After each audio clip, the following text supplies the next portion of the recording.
अस्सलाम वालेकुम स्टूडेंट्स। जी स्टूडेंट्स, इस पिछली वीडियो के अंदर हमने जो हमारा फर्स्ट चैप्टर है 9th class chemistry, fundamentals of chemistry, इसका एक ओवरव्यू हमने देखा था कि इस चैप्टर के अंदर हम कौन कौन सी चीज़ें पढ़ेंगे। एक ओवरव्यू और केमिस्ट्री की जो बेसिक जो पहली डेफिनेशन है उसको हमने देखा था। तो अब हम इसको प्रॉपर स्टार्ट करते हैं। जो हमारा पहला मेजर कंसेप्ट था वो ब्रांचेस ऑफ केमिस्ट्री के ब्रांचेस के बारे में था। केमिस्ट्री के बहुत सारे ब्रांचेस हैं जो आपके सिलेबस में जो इंक्लूड हैं उनको हम देखते हैं। उनमें सबसे पहला है फ़िज़िकल केमिस्ट्री। फ़िज़िकल केमिस्ट्री क्या है? Composition and physical properties of matter along with the change in दम। ये डील करता है मैटर की कंपोजिशन को और मैटर की जो फ़िज़िकल प्रॉपर्टीज़ हैं उनके बारे में फ़िज़िकल केमिस्ट्री जो है वो डील करती है। यानी मैटर की जो फ़िज़िकल प्रॉपर्टीज़ हैं और मैटर की जो कंपोजिशन है और फिर साथ साथ मैटर के अंदर जो चेंजेस आती हैं उसके बारे में फ़िज़िकल केमिस्ट्री डील करती है। फॉर एग्ज़ाम्पल कंपोजिशन और फिज़िकल प्रॉपर्टीज़ और चेंजेस, ये तीन चीज़ें हो गई। तो हमारे पास क्या है? Formation of molecule. For example molecule जो है कैसे बनता है, मॉलिक्यूल बनते वक्त कौन कौन सी चेंजेस आती हैं उनको हम देखते हैं फ़िज़िकल केमिस्ट्री के अंदर। स्ट्रक्चर ऑफ एटम को हम देखते हैं। कंपोजिशन जैसा कि अभी हमने बात की, तो एटम के स्ट्रक्चर जो है वो किस तरह से होता है, जो रदरफोर्ड, बोहर मॉडल, सारी चीज़ें जो आप पढ़ चुके हैं उनको फ़िज़िकल केमिस्ट्री के थ्रू ही उनको स्टडी किया गया है। इसी तरीके से behaviour of liquid, gases and solids. Solid, liquid और गैसेस, ये जो मैटर के तीन स्टेट्स हैं इनके बिहेवियर के बारे में फ़िज़िकल केमिस्ट्री के अंदर जो है इसको डिस्कस किया जाता है, इसको देखा जाता है कि गैसेस, लिक्विड्स और हमारे पास सॉलिड चीज़ें हैं उनका बिहेवियर क्या होता है, टेम्परेचर का उनके ऊपर क्या इफ़ेक्ट होता है। टेम्परेचर बढ़ जाती है तो गैसेस क्या किस तरह बिहेव करते हैं, लिक्विड किस तरह बिहेव करते हैं, सॉलिड किस तरह बिहेव करते हैं। फॉर एग्ज़ाम्पल आप देखें, टेम्परेचर अगर बहुत ज़्यादा लो हो जाए तो लिक्विड, फॉर एग्ज़ाम्पल हम वाटर को ले लेते हैं, तो वाटर में क्या चेंजेस आती हैं? फॉर एग्ज़ाम्पल वो जम जाएगा, फ्रीज़ हो जाएगा। तो ये सारी चीज़ें जो हैं जो लिक्विड के अंदर जो चेंजेस आती हैं टेम्परेचर के साथ साथ, और रेडिएशन का क्या इफ़ेक्ट होता है मैटर के ऊपर, इन सब को हम स्टडी करते हैं फ़िज़िकल केमिस्ट्री के अंदर। दूसरा हमारे पास है ऑर्गेनिक केमिस्ट्री। ऑर्गेनिक केमिस्ट्री बहुत ही ज़्यादा इम्पॉर्टेंट ब्रांच है केमिस्ट्री की। इसमें हम क्या करते हैं? Deals with the study of hydrocarbons and their derivatives. जो ऑर्गेनिक केमिस्ट्री है ये हाइड्रोकार्बन्स और उनके डेरिवेटिव्स को डील करता है। यानी इस ब्रांच के अंदर हम हाइड्रोकार्बन्स और उनके डेरिवेटिव्स के बारे में स्टडी करते हैं। हाइड्रोकार्बन्स क्या होते हैं? हाइड्रो से, जैसा कि नाम से ज़ाहिर है, हाइड्रो से मुराद हाइड्रोजन और कार्बन से मुराद कार्बन ही है। हाइड्रोकार्बन्स कौन से होते हैं? वो तमाम कंपाउंड्स जिनके अंदर सिर्फ हाइड्रोजन और कार्बन ही पाए जाते हैं उनको हम हाइड्रोकार्बन्स कहते हैं। और डेरिवेटिव्स कौन से होते हैं? हाइड्रोकार्बन्स की डेरिवेटिव से मुराद एक हाइड्रोजन को निकाल के उसकी जगह हम कोई और कंपाउंड ऐड करें तो वो हाइड्रोकार्बन का डेरिवेटिव बन जाएगा। फॉर एग्ज़ाम्पल हमारे पास ये है एक हाइड्रोकार्बन, मीथेन है CH4। यहाँ पे आप देखें कार्बन और हाइड्रोजन ही है, तो ये क्या है? हाइड्रोकार्बन। इसको स्टडी किया जाता है ऑर्गेनिक केमिस्ट्री के अंदर। इसका डेरिवेटिव अगर हम बात करें तो यहाँ पे आप देखें, इस हाइड्रोजन को अगर मैं रिमूव कर दूँ, इसकी जगह कोई और कंपाउंड में कोई और एलिमेंट जो है एटम में ऐड कर दूँ तो ये इसका डेरिवेटिव बन जाएगा। यहाँ पे आप देखें ये एक अल्काइल हैलाइड बन गया। इसको अल्काइल कहा जाता है, इसको हैलाइड कहा जाता है। तो सिंपली ये है कि ये हाइड्रोकार्बन की ही डेरिवेटिव है। ये बेसिकली है हाइड्रोकार्बन ही, लेकिन एक एटम को आप निकाल के उसकी जगह कोई और क्लोरीन, ब्रोमीन को आप ऐड कर दें तो वो उसका डेरिवेटिव बन जाएगा। तो ऑर्गेनिक केमिस्ट्री डील करता है हाइड्रोकार्बन्स को और उनके डेरिवेटिव्स को डील करता है। दूसरी एग्जांपल आप देखें, ये हमारे पास है इथेन, जिसमें 2 कार्बन और 6 हाइड्रोजन है। ये सिर्फ हाइड्रोकार्बन है, इसको डील करते हैं हम ऑर्गेनिक केमिस्ट्री के अंदर। और इसी की आप डेरिवेटिव आप देखें, इस हाइड्रोजन की जगह अगर मैं ब्रोमीन ऐड कर दूँ तो ये क्या बन जाएगा? ये डेरिवेटिव बन जाएगा हाइड्रोकार्बन का। तो जितने भी हाइड्रोकार्बन हैं और उनके जो डेरिवेटिव्स हैं उनको हम ऑर्गेनिक केमिस्ट्री के अंदर उनको डिस्कस करते हैं, उनको डील करते हैं। तो फॉर एग्ज़ाम्पल आप यहाँ पे देखें, पेट्रोलियम, रोज़ आप न्यूज़ सुनते हैं पेट्रोलियम मसनूआत, सारी चीज़ें ये क्या होते हैं? हाइड्रोकार्बन्स। ये हाइड्रोकार्बन्स होते हैं, इनको हम ऑर्गेनिक केमिस्ट्री के अंदर इनको स्टडी करते हैं। इसी तरीके से फार्मास्यूटिकल इंडस्ट्री, वो इंडस्ट्रीज़ जो डिफरेंट मेडिसिन वगैरह जो बनाती हैं, वो भी ऑर्गेनिक केमिस्ट्री के अंदर जितना नॉलेज है उसको यूज़ करते हुए ये सारा काम किया जाता है। सो ऑर्गेनिक केमिस्ट्री को पेट्रोलियम की फ़ील्ड में इसको बहुत ज़्यादा इसका इस्तेमाल है, और फार्मास्यूटिकल इंडस्ट्रीज़ जो हैं उनके अंदर इसके ऑर्गेनिक केमिस्ट्री के एप्लीकेशन जो हैं वो बहुत ज़्यादा हैं। और नेक्स्ट हमारे पास है जो तीसरा ब्रांच है वो इनऑर्गेनिक केमिस्ट्री है। इनऑर्गेनिक केमिस्ट्री जैसा कि नाम से ज़ाहिर है, पहले हमने पढ़ा था ऑर्गेनिक केमिस्ट्री। ऑर्गेनिक केमिस्ट्री में हाइड्रोकार्बन को स्टडी किया जाता था। इन का मतलब है इसकी नफ़ी है। इनऑर्गेनिक केमिस्ट्री में क्या होगा, सिवाय हाइड्रोकार्बन, यानी हाइड्रोकार्बन को स्टडी नहीं करेंगे, इसके अलावा जितने भी कंपाउंड्स हैं उनको हम इनऑर्गेनिक केमिस्ट्री के अंदर उनको स्टडी करते हैं। यानी इनऑर्गेनिक केमिस्ट्री जो है हाइड्रोकार्बन के अलावा जितने भी एलिमेंट्स और उन कंपाउंड्स और उनके जो डेरिवेटिव्स हैं उनको हम इनऑर्गेनिक केमिस्ट्री के अंदर स्टडी करेंगे। It deals with compound except hydrocarbons, except hydrocarbons, all elements and their compounds and their derivatives are studied.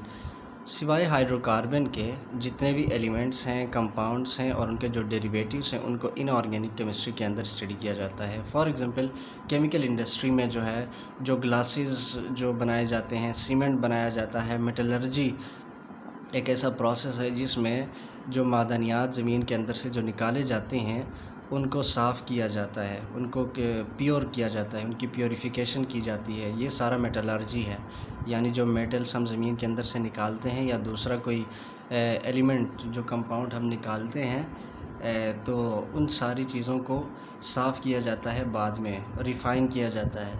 तो ये वो सारा कुछ जो है मेटलर्जी होता है। में इसके अंदर आप इसको जो है उनकी प्योरीफिकेशन का अमल होता है। सो इनऑर्गेनिक केमिस्ट्री जो है ये हाइड्रोकार्बन के अलावा जितने भी एटम्स हैं, कंपाउंड्स हैं और उनके जो डेरिवेटिव्स हैं उनको हम इनऑर्गेनिक केमिस्ट्री के अंदर स्टडी करते हैं। नेक्स्ट हमारे पास है बायोकेमिस्ट्री। बायोकेमिस्ट्री भी बहुत एक इम्पॉर्टेंट ब्रांच है, जैसा कि ऑर्गेनिक केमिस्ट्री था। ऑर्गेनिक केमिस्ट्री उसका स्कोप भी बहुत ज़्यादा है और बहुत इम्पॉर्टेंट भी है। इसी तरीके से हमारे पास बायोकेमिस्ट्री है। बायोकेमिस्ट्री जो है ये भी एक बहुत ज़्यादा इम्पॉर्टेंट है ऑर्गेनिक केमिस्ट्री की तरह। इसमें क्या होता है, it deals with the study of substance found in the living organisms.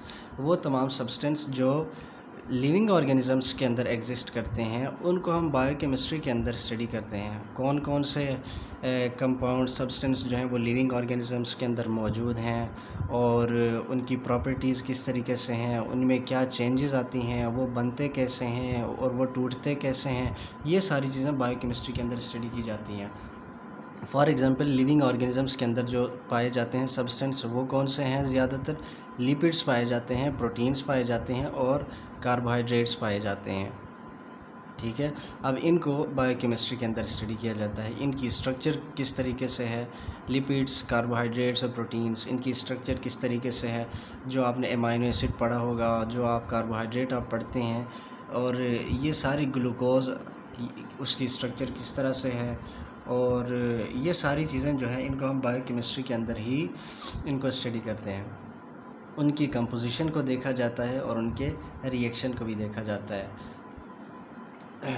मज़ीद इसके साथ साथ ये कवर करता है all the chemical processes in the living organisms.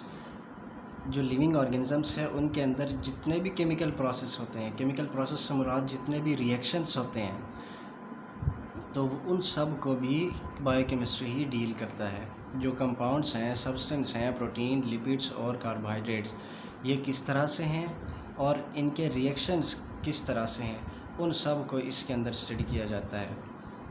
So for example metabolism है, तो मेटाबॉलिज़्म को स्टडी किया जाता है बायोकेमिस्ट्री के अंदर। मेटाबॉलिज़्म क्या है, जो हम खाना खाते हैं उसकी ब्रेकडाउन कैसे होती है हमारे मैदे के अंदर और इंटेस्टाइन के अंदर, उसकी ब्रेकडाउन जो है वो कैसे होती है, वो हज़म कैसे होता है और वो बॉडी का पार्ट जो है वो कैसे बन जाता है।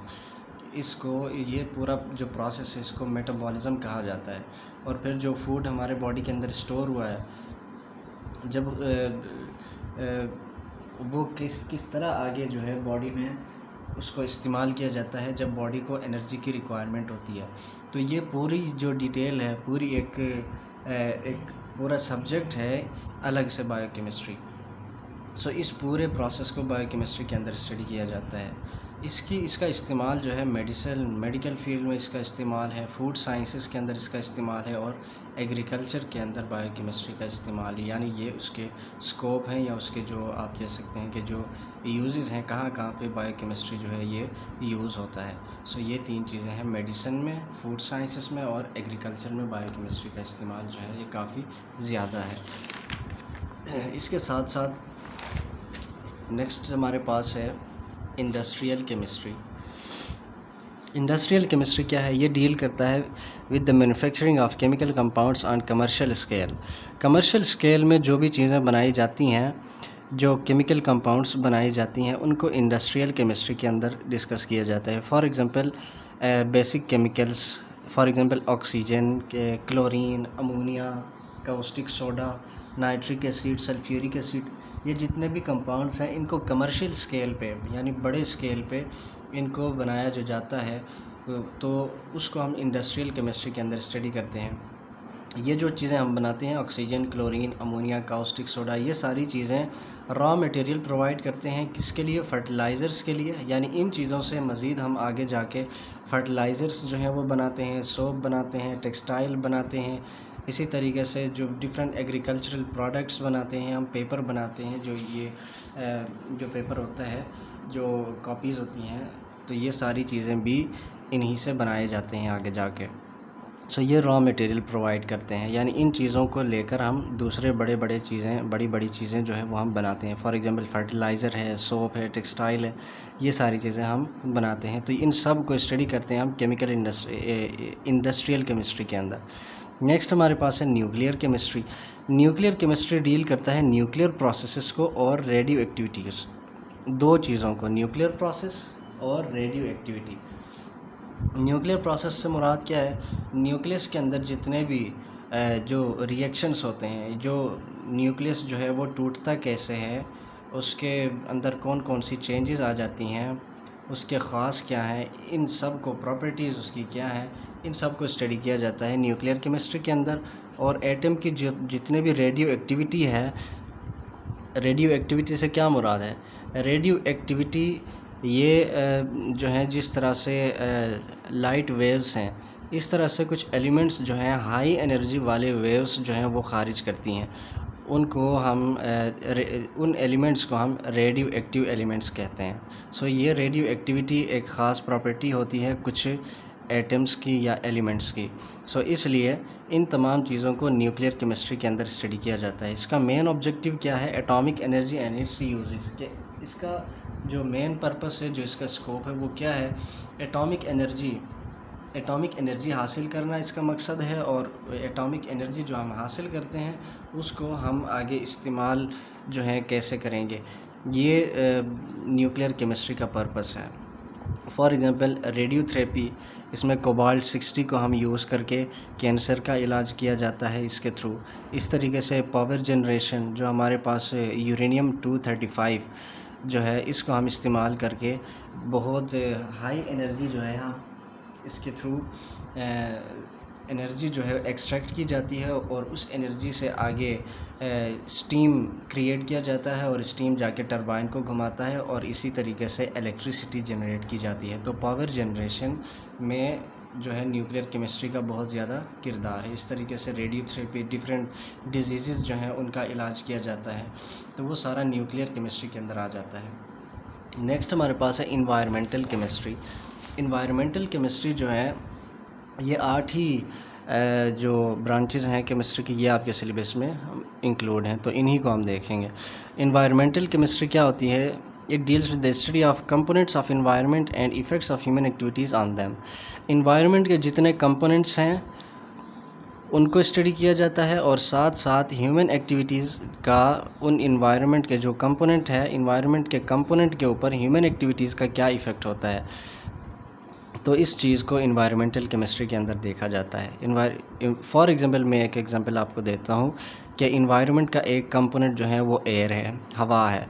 सो अब आप देखें डिफरेंट इंडस्ट्रीज़ का, डिफरेंट कारखानों का, अब आप देखें गाड़ियों का और इन सब चीज़ों का उस एयर के ऊपर क्या इफ़ेक्ट है। जो डिफरेंट गैसेस जो CFCs जो ख़ारिज होते हैं, इनका इसके ऊपर क्या इफ़ेक्ट है और उसका फिर अल्टीमेटली इंसान के ऊपर उसके क्या असरात होते हैं। तो इन सब चीज़ों को हम इन्वायरमेंटल केमिस्ट्री के अंदर स्टडी करते हैं। फॉर एग्ज़ाम्पल वाटर भी एक कंपोनेंट है इन्वायरमेंट का। वाटर की पोल्यूशन जो है इसको स्टडी किया जाता है। इसी तरीके से इन्वायरमेंटल केमिस्ट्री जो है ये दूसरे जब हम इसको स्टडी करते हैं तो हमें बायो की भी हेल्प लेनी पड़ती है, बियोलॉजी को भी हम देखते हैं और वहाँ से भी कुछ नॉलेज हम ले लेते हैं। और इसी तरीके से जो जियोलॉजी है जिसमें हम ज़मीन को स्टडी करते हैं, बियोलॉजी की एक ब्रांच है। सो इससे भी थोड़ी सी हमें हेल्प लेनी पड़ती है, इंफॉर्मेशन वहाँ से भी लेनी पड़ती है। इसके बाद लास्ट जो हमारे पास है एनालिटिकल केमिस्ट्री। एनालिटिकल केमिस्ट्री जो है ये क्या है? Separation and analysis of a sample to identify its components. ये डील करता है analysis of a sample to identify its component. इसमें हम क्या करते हैं, एक सैम्पल, कोई भी सैम्पल हम ले लेते हैं। सैम्पल लेने के बाद उसको एनालिसिस करते हैं, उसकी हम एनालिसिस करते हैं। एनालिसिस इस तरह से करते हैं कि डिफरेंट हमारे पास तरीके हैं, डिफरेंट तरीके जो हैं उनको हम यूज़ करके हम क्या करते हैं कि वो जो सैंपल हमारे पास है उसको सेपरेट करते हैं। डिफरेंट केमिकल प्रोसेस को इस्तेमाल करते हुए हम उसको सेपरेट करते हैं और फिर देखते हैं कि जो हमें सैंपल मिला है इसके अंदर कौन कौन सी चीज़ें मौजूद हैं। फॉर एग्ज़ाम्पल हमारे पास वाटर है, वाटर को हम क्या करेंगे, इसकी एनालिसिस हमने करनी है। तो केमिकल प्रोसेस के थ्रू क्या किया जाता है कि इसको कन्वर्ट किया जाता है, हाइड्रोजन जो है उसको अलग किया जाता है, ऑक्सीजन जो है उसको अलग किया जाता है। तो फिर हमें पता चलता है कि वाटर जो है वो बेसिकली किन चीज़ों से बना है, इसमें हाइड्रोजन है और ऑक्सीजन है। तो कोई भी इस तरह का सैंपल हम ले लेते हैं तो फिर उसको हम स्टडी करते हैं कि इसके अंदर कौन कौन सी चीज़ें मौजूद हैं। तो इसको कहते हैं एनालिटिकल केमिस्ट्री। इसके अंदर इन चीज़ों को स्टडी किया जा सकता है। इसको ये क्वालिटेटिव भी हो सकती है, क्वांटिटेटिव भी हो सकती है। यानी इसके अंदर हम ये देखते हैं कि जो सैंपल हमें मिला है कौन कौन सी चीज़ें उसके अंदर मौजूद हैं, ये क्वालिटेटिव हो गया। क्वांटिटेटिव का मतलब है कि जो भी चीज़ें सैंपल के अंदर मौजूद हैं इनकी तादाद कितनी है, वो किस अमाउंट में प्रेजेंट है। तो इन चीज़ों को देखा जाता है इस एनालिटिकल केमिस्ट्री के अंदर। यानी जो भी आपको चीज़ मिली है उसकी एनालिसिस की जाती है, जैसे कि नाम से ज़ाहिर है एनालिटिकल, तो सैम्पल्स की एनालिसिस की जाती है एनालिटिकल केमिस्ट्री के अंदर। सो ये 8 ब्रांचेस हो गई केमिस्ट्री की जो आपके सिलेबस के अंदर मौजूद हैं। तो इंशाल्लाह ये वीडियो आपको पसंद आ चुकी होगी। कहीं भी कोई कन्फ्यूजन हो आप कमेंट बॉक्स में आकर पूछ सकते हैं। तो मिलते हैं इंशाल्लाह नेक्स्ट वीडियो के अंदर, तब तक के लिए अल्लाह हाफ़िज़।